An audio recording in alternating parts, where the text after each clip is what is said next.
السلام عليكم ورحمة الله وبركاته.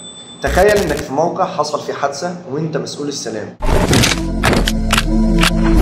هتكتب التقرير ازاي ولا هتكتب ورقة وخلاص؟ في الحلقة دي هنتعلم ازاي تكتب تقرير حادث بطريقة احترافية خطوة خطوة، وتكون دايما جاهز ومستعد لأي تحقيق. أنا أحمد شعبان ودي قناة سيفتي ستيب.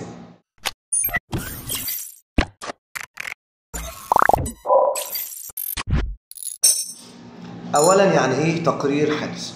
تقرير حادث هو مستند رسمي بيتم فيه تسجيل تفاصيل الحادث اللي حصل في الموقع، سواء كان إصابة، حريق، سقوط، أو أي حاجة حتى لو شبه حادث، وبيساعد الإدارة في معرفة السبب، منع تكرار السبب، اتخاذ الإجراءات التصحيحية، وتحقيق الالتزام القانوني. طيب إزاي أنا بكتب تقرير حادث احترافي؟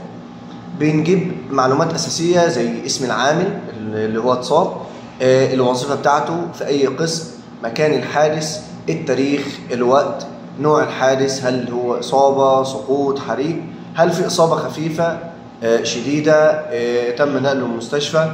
بعد كده بنكتب وصف تفصيلي الحادث، بنحكي بالتفصيل حصل إيه بالظبط. زي مثلا العامل كان بيستخدم السلم ووقع فجأة. يعني خليك واقعي ومحايد. بعد كده بنكتب أسباب الحادث الظاهرية، هل كان في إهمال؟ هل العامل كان لابس الPPE؟ هل المكان آمن؟ هل تم التدريب الكافي؟ بعد كده بننتقل لنقطة الشهود، ودي حاجة مهمة جدا، بنسألهم فورا بعد الحادث مباشرة. خليك هادي، اسأل أسئلة مفتوحة زي أنت شفت إيه؟ كان في حاجة غريبة؟ بعد كده بننتقل لإجراءات فورية تم اتخاذها، هل الإسعاف وصل؟ هل اتمنع باقي العمال من استخدام نفس المعدة اللي حصل فيها المشكلة؟ هل المكان اتقفل لحين معينة؟ بعدين بنحلل الأسباب الجذرية، هنفصلها أكتر في حلقة منفصلة إن شاء الله. وهل الأسباب دي إدارة، تدريب، إجراء ناقص، معدة غير سليمة؟ بعد كده بنكتب التوصيات، تعديل الإجراء، صيانة المعدة، إعادة تنبيه للعمال أو هندربهم تاني.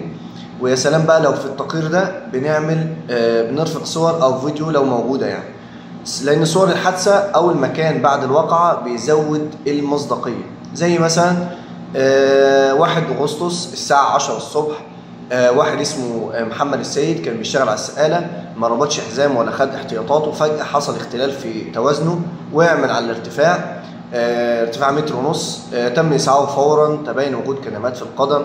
السبب الظاهري ان هو ما تثبتش او ما عملش معدل الامان بتاعه، ما خدوش او خده في احتياطاته. بنوصي مثلا اعاده تدريب فريق العمل على العمل على الارتفاع، ومراجعه صلاحيه السقاله.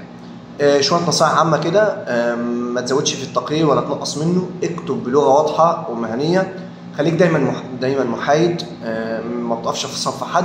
التقرير ده ممكن يدخل للمحكمه، فاكتبه صح. النصيحة الأخيرة ليك، التقرير مش مجرد ورقة، دي وثيقة ممكن تحميك وتحمي المؤسسة كلها. في الحلقة الجاية إن شاء الله هنتكلم عن تحليل مخاطر مهمة للGHA بأسلوب بسيط وعملي. ما تنساش تسيب رأيك تحت وتشارك الحلقة لأي حد ممكن يستفيد. السلام عليكم.